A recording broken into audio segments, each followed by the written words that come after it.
So Ari and I just finished talking about Outsider and this Oner that he did, and we started talking about Oners, and I thought, screw it, you know what? He and I are going to have a talk about Oners because it's sort of fascinating, and you have so much to say about it. And you know how this started was I asked you, is a fair question for this. How do you decide a Oner? And I think you and I both decided it's like it's not that simple, right? So like this shot, yeah, well, no one's looking at this shot, but just how do you as an operator turn something that's not maybe set up as a Oner into a Oner, or is that the way to do it? Yeah, I mean that's a great question. Like, there's so many times where you're just like, how do we do this as one? The question comes to you like that hour, 10 hours into the day, because it needs to be a Oner technically, but not technically, but economically. Yeah, yeah, um, but I guess I mean maybe start with the idea of like let's get a little more romantic to start and talk about the Oners that that we like and we love and yeah, we were talking about and what led to this conversation when it wasn't recording, just the idea of like these Oners can be, some Oners are very like there's the Goodfellas Oners, there's the action Oners where it's like where it's a bit of show personship. And then for me, like working on shows where there's a lot of like slow dolly push-in Oners or that kind of thing, where it's more about two things. So from Ozark and from The Outsider, the shows that have sort of helped me become someone who can continue to feed my family. um, it's this idea to two things that really come to mind, which you see in that Outsider shot, but even more so in Ozark is like is like first of all like the geography. I'd say not first. Sorry, first of all the blocking of the scene. yeah. Like, is there opportunities where characters switch places, or you see you see someone's face. If you see someone's face for their first few lines, and they walk off screen for a line, they come back and they're facing, and then the person comes up to them, and it opens to a two shot. Like, that's the ideal thing, is when you start seeing dynamic blocking, which can be tough, depending on who you're working with and what this, it's like there's so many people that have a, besides obviously us that have a say, Of course. and as it should be.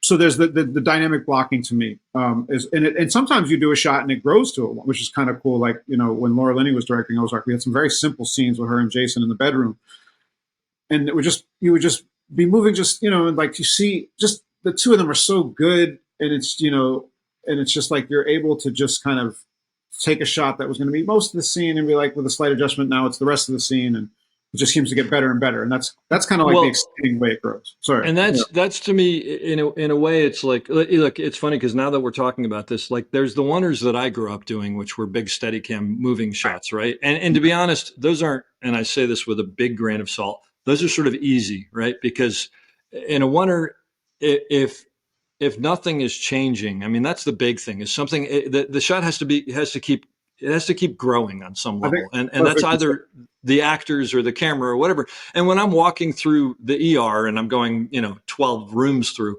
it's really easy to go, and this person walks in and that person crosses and I pull Right. back or whatever. But these shots that you're talking about, like Ozark, is a great example of just these slow compresses or pull outs where something happens. But the reason why Laura and Jason could take something that maybe originally needed a cut, at least this is my view, I'm wondering what you think, Yeah. and continue it and go, no, this all plays as one, is because they are so organic as actors that they understand how to do something that maybe they wouldn't have originally done, but make it seem true to the story and true to their characters. And it's like, well, there's absolutely a reason why I would turn back to him here, Right. facing the camera, obviously, which doesn't force a cut. Or, by the way, deliver a line in such a way away from camera and know the exact moment when to turn away that you don't want to cut to it. So I think that's part of it, right?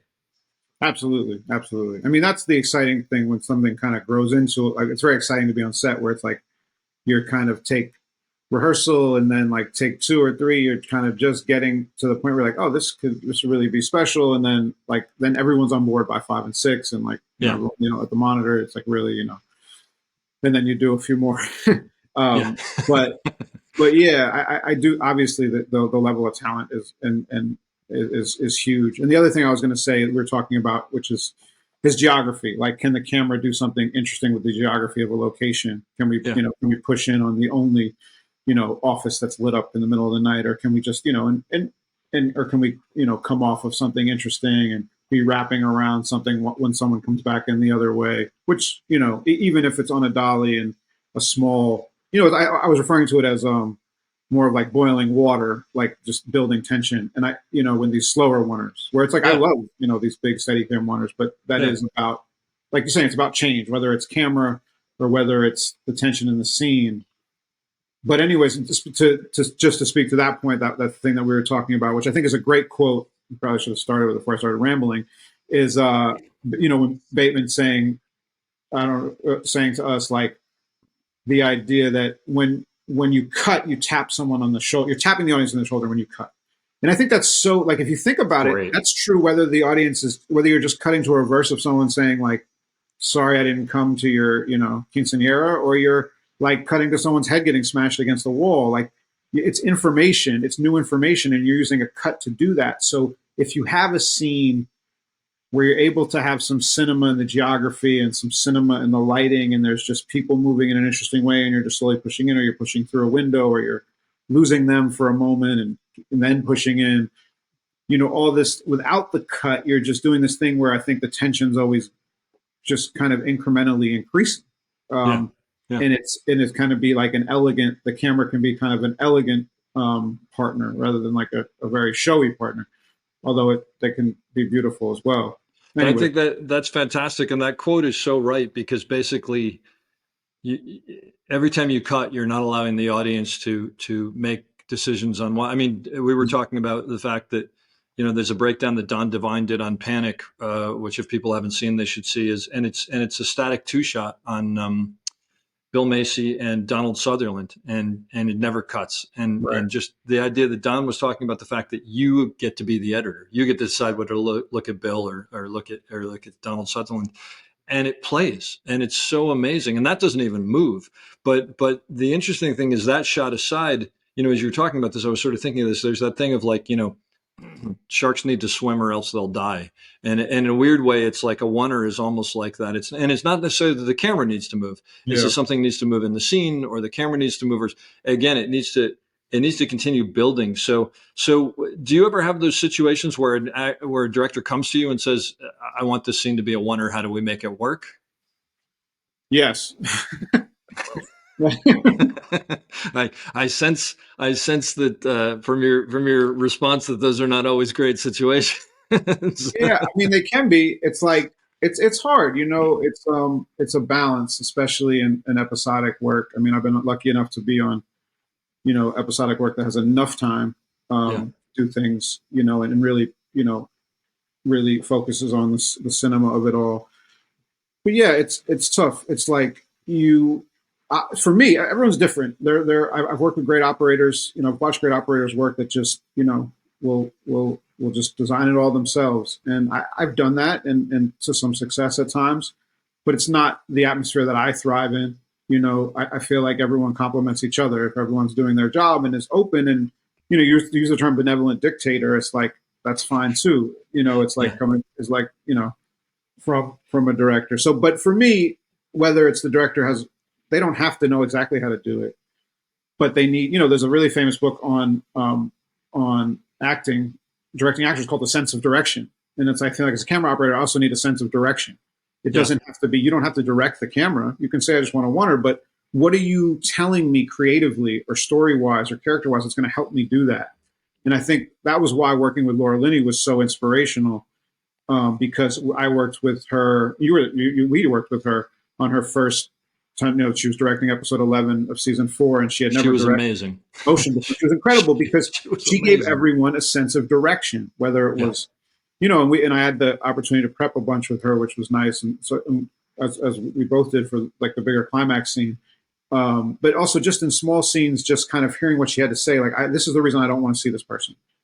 Okay, well, that gives me a million things to think about as a camera operator. When am I going to see that person? What can we come off of in the scene about, whatever the scene's about, whether it's in a, whatever kind of location, how can we hide this person? And sometimes Laura would have very specific ideas too with camera. There's a shot that like looks like a real camera operator shot in that episode where Ruth is on the plane and it's super subjective. It's like the most subjective shot. oh yeah, It's totally I know what you mean. Laura's. And Ruth's like looking out the window out at a green screen, but with a beautiful sunset later, where we're on her and we're on a slider the whole time. It's like but it's like purposefully. Don't get mad, everyone. So Spider's just a tool. It's not a four-letter word. It's a six-letter word. So Yeah. we're dollying at Ruth, like kind of very slowly, and then we're panning, like the camera's just panning to the window and then panning back to Ruth. And it's like, it was beautiful the way he did it. And I think we played music or something. I don't know, something that made it kind of work. And in my thought, in my sort of, I don't use the word cynical, but I was like, I really hope they don't cut this shot up. And because it was just Laura's shot. It wasn't like, I mean, as much as she's influenced by Ozark and the aesthetic, and we achieved that, a lot of times, it was a very subjective shot in a way that I hadn't seen on that show either. And the whole thing's there, and it's just very cool. It's kind of like, I don't know, like Wong Kar-wai-ish, or I don't. Yeah, I know exactly what you're talking about. And it's interesting you say that. I don't remember that, but it rings true that she would say, I don't want to see this person until this point, and this is why. And actually, I really enjoyed that about her because, look, as an actress, she had talked to me about her process and how much she totally gets into the script and understands every nuance of every word. And I mean, she's so prepared.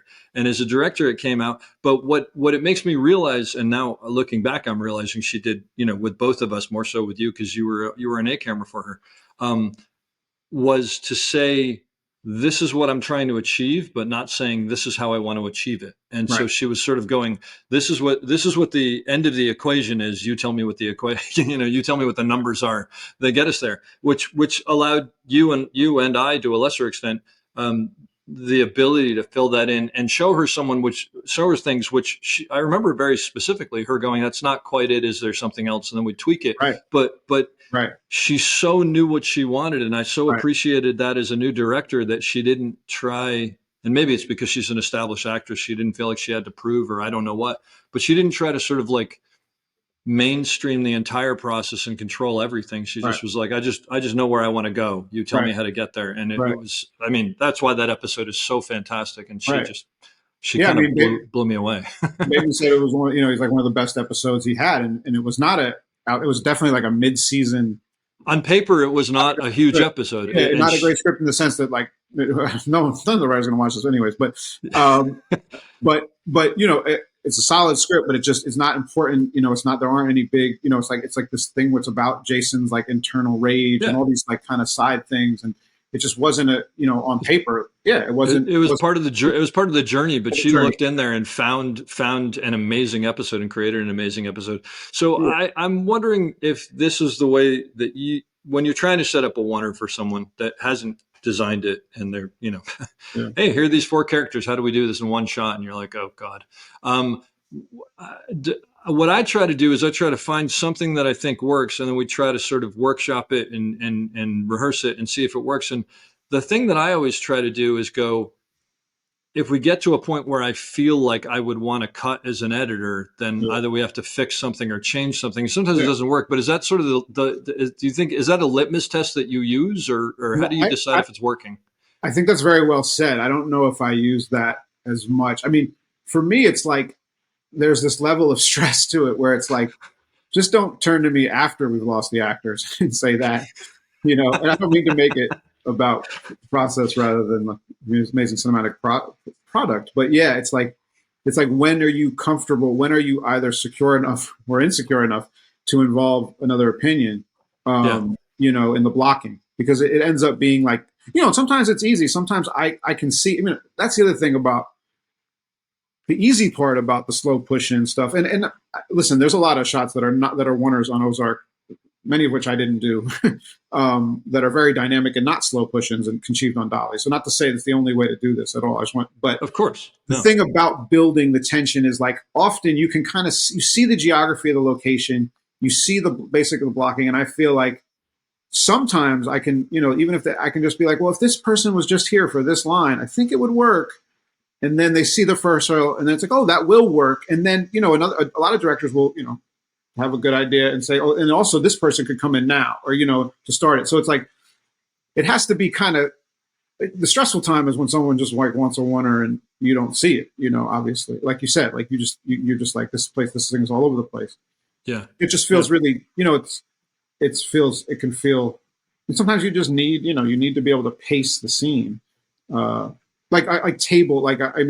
And this might be obvious. So you're going to edit this. So good. This is not a good point. I'm gonna go completely without editing so that you just ramble. I love it. So so this is just an interesting, since we're going on and on.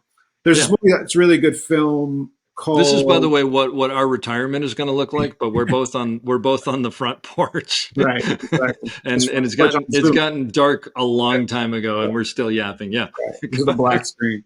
Um, there's this movie, Another Round, that I don't know if it won the Oscar. Nominated Denmark, from Denmark. Mads Mikkelsen's the lead. It's about these four Oh, friends that are like choose to become alcoholics together. Essentially, I recommend okay. it. It's great. It's a very good representative, like very elegant European kind of handheld. It's very like, Northern European in its taste, and it Yeah. very well photographed, but simple. But there's not a ton of coverage in the movie, but there's a scene there's a big scene where they all have dinner together. It's one of their, forget, someone's birthday or something. These four men, it's like their night out together away from the families. It's a very heteronormative film. So, and they're all drinking, and there's a ton of coverage.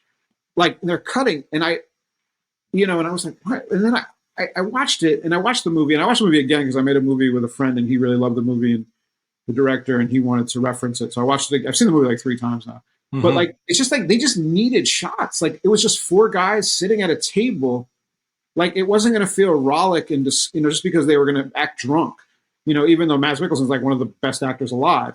It's like they needed the shots, and sometimes you need the shots. Like I think tables are really good examples where it's like, as a director, like you want to be able to really control the pacing later, Yeah. because there's not a lot of like, you can do like a circular dolly or whatever, it's like, but there's just a need for that. Anyways, I don't really know what my point is. It's just like going back to what you're saying. It's like, yeah, there's stressful situations when someone asks you to like help make a wonder where you don't see it. I think often it's like when I feel confident at the situation, when I feel confident, so to say something that's usable, when I feel confident about suggesting something that wasn't there, it's like when I feel like it's like 60 to 80% there, or there's just one thing I can do to change it drastically that I can pitch and make Yeah. sense of. Yeah. And I Yeah. just and I guess I just spend a lot of time. I mean, I've been lucky enough to prep some projects that I've been on, which is not Which always the is case with huge, operators. right? Yeah. Which is But huge. also, just it's just like you just listen, like you listen to people, because people talk about what they want, and even if talk back to Laura, who actually does have really good taste in camera, but even if they say they don't, not camera experience, they're constantly saying things they're interested in. So if you can pitch something back to someone, it's a bit of I don't want to say it's like you're bullshitting, but it's like you want to be able to pitch ideas to a director really, obviously, respectfully. I mean, like that's a given, but also you're like the idea that you're creating a big adjective around there now. Like you're like, Yeah. this is what you're saying. I'm hearing you say this. This kind of shot might do this even more. I think I'm okay at it, and depending on who you ask. But I think you're very more than Ed okay Seminoff at was it. always really good at Yeah. um, kind of reimagining things. Yep. Yep. But he was also like a Well, huge part of studying to look at that show. So yeah, yeah, and the funny thing is we're talking about the Oners. It's like the Oners are always fun, and they're fun when they work. They're it's like getting surgery without being put under when they don't work because yeah, it's so painful. of course. But at the end of the day, it's like, I don't know about you, but I look at something and I go, look, this could really elegantly work as a oneer, but I'm just as happy when I go, this can really elegantly work as three shots, and Right. these connect, because it's about, at the end. I think what I get frustrated by is sometimes when I get asked to hey, can we make this as a oneer, and it's just like, you don't want to say it, but what you really want to go is, I can make anything as a oneer, but it doesn't mean that we've told the story the best way that we can. Right. Because, I mean, a really phenomenal example of that is, I don't know if you've seen The Bear, but Gary Maloof does amazing work in The Bear. In season 1, they do this whole episode that is one shot that, when you hear about it, you're like, oh, it's a gimmick. And it's like, because of how they did it and what's going on in the story, I think Yeah. it would have been wrong to tell that story in any other way, because Yeah. things are going. It starts out innocently enough, and then things go Yeah. crazy because there's a bunch of things. But then in season 2, they did I think the final episode, another oneer, which is very different and totally works, but and it could have kept going at a while, but they very specifically cut at a certain Right. point because the story, that's where the story goes, and Right. it's a great example of that. It's not about going being the impressive, like, oh look, I did the whole scene in a oneer. It's about going, hey, we shot this in a way that tells the story the best way that it can, and Absolutely. Yeah, absolutely. Yeah, no, I mean, I'm just as excited to work for a director who wants to create 3 shots or 4 shots to tell, to tell three tell the pages. story well, Yeah, right? I mean, and I think that's where I get to. I sort of look at it and I go, I think you owe a cut back here. And maybe what I'm thinking is not because the oneer has died, but just because the story needs to see this person's face at that point. And yeah, maybe the story needs to see this person alone at that point, separated from the other characters, because that's what's happening at this point, or whatever it yeah. happens to be. Yeah. And are there times where you've been asked to do something as a oneer and you do it, and as you're doing it, you're like, this just doesn't this Yeah, doesn't work. totally. I mean, usually I feel like you can get out of that with like, just like, okay, could you shoot coverage on 2 people or even one person Yeah. sometimes? Yeah. If it's like a dynamic scene where it's about one person sort of isolate, like you say, isolation. But yeah, for sure. Um, I mean, the harder parts for me, I mean, is when you do something that's getting good and you're working with someone who just doesn't want to see it, or Doesn't see it. Yeah. doesn't see it, or just is the fear is a thing in our world. So, I'm going to it's get in like, trouble in editing, yeah, or post is going to be upset at me. Yeah. yeah, exactly. Or like, or yeah, or it's also like, and I guess I don't know. I'm going to say this without, yeah, I'll say this really. There's a situation where I've been in, where you're asked to design something, and you do design something, and then people want to move on, but they're not the ones who design the shot. Yeah. So it's Meaning like, you haven't gotten it and they've decided you have, yeah, and yeah. exactly, exactly. So it's like you've given me the power to sort of be very involved, or the creative say, because I don't really look for the power, but Yeah. the creative say to be very involved in blocking and designing the shot. But then it's like 4 takes in, it's like, oh, I think we got it, and it's like, Yeah. well, give No. me a second, like let's talk, because like Yeah. it's hard, and that's the thing where it's like you're not the director, and Well, it's like, I think you use the word power, but I think actually the reality is you've given me the responsibility for yeah, creating this shot and one thing, but what you're doing is taking the responsibility away from me, from saying we've gotten it the way that I envisioned it, and it's a weird thing, right? Because at the end of the day, they are the director and they have more things, but it's frustrating because you're like, if I can just tweak this one part, it goes from 80% to 100%, and yeah, we're not doing that, and we're going to walk away. Yeah, I've been there, and that's when you take the headset off and you walk out of the room, yeah, leave yeah, for yeah, 20 minutes because you don't want to say something to someone, right? right, yeah, um, absolutely. And then there's a lot. It's just got Uh, the I think I'm gonna end it on that, Ari, because we're gonna get in trouble. But I will tell you, much to your chagrin, because we're talking about oneers, I am not gonna edit this and just leave this all in there, because I think it should play as one, all its warts and all. okay. And what we can do is we can re-record in about 20 minutes and do this entire thing again and do it better. But no, this was really interesting. I'm glad we did this, because actually it's a fascinating subject, because I think everybody talks about like oneers as this like, ooh, cool mystical thing, but sometimes it works and sometimes it doesn't, and I Right. think part of the maybe joy and frustration of being an operator is being able to note when it is actually working that way and when it's not actually working that Yeah. way. I mean, I would just say one thing that kind of think to build on that, and I was thinking as we talked about what's not working. I think of oneers the way I think of every single shot, and like the how is this place interesting to be framed? Like, how is the geography that we're living in, whether it's a racetrack or a closet, what's interesting about it, Huh.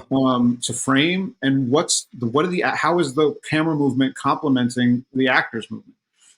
And I think about that with every single piece of coverage, and I think about that, with oneers as well. I just feel like that's the basis of how I think. A lot of people, can think and there's many That's people that do. fantastic. Yeah, Yeah. No, that's a great way. And actually, it just made me think of something else, which is someone asked me, like I did a big oneer for West Wing, and someone said, is it overwhelming how big those are? And to what you were just talking about is it's the same to me as a slow dolly push in on a single on a single shot of a person. You just go, you break down all the hurdles, right? And you just sort of break it down. So it's the same thing as like you approach every shot the same. It's just that a big oneer has more pieces to it than a single does, or whatever. But I love the idea of starting with what's interesting to look at here, and then how does that work with the actors in the frame, and going from there, because it gives you sort of a roadmap, right? Yeah. Yeah. Yeah. No, a DP once said to me, like, the locations, they tell you how they want to be shot. Um, he's talented. He's very talented. Yeah. Yeah. And then That's he can tell me, fantastic. he can just tell me what the location tells him will be Yeah. good. Yeah. Because you mentioned that to me, so I could figure it out easily. Do you, out of curiosity, are you ever in a location where you shoot it a certain way and then you finish, and like as you're walking away, you see something else and you're like, I've totally missed. I Yeah. completely missed that opportunity. Yeah. Sometimes. Yeah. Sometimes. For Well, sure. thanks for staying on and talking about this. This was actually, I enjoyed this Thank a you, lot. man. One of the things about all these conversations is it makes me think of stuff, and I go, oh, you know what? Next time I'm going to actually consider that, because well, it's always about learning. So I appreciate Yeah. it. I mean, I think, look, kudos to you. I think that the site is such a great resource. Like, if you, Cutchins and I joke, like, if you don't like, if you're not into the tediousness of filmmaking, well, maybe you're not really that into filmmaking. That's perfect. I feel like, if you're really into the tediousness of being a camera operator, I feel like it's an incredible resource. I mean, even if you're not, just want to watch a few things, I just think it's a great resource that you've developed. Well, thank you. I appreciate that, and Yeah. hopefully it'll continue to. I mean, like I said, I've learned so much from it. So, and hopefully very soon, you and I will take more time and talk on a podcast and get that out there. But another time. Cool. We Thanks, can just man. use this. All right. Thank you, man. I'll talk to you. Bye. Bye.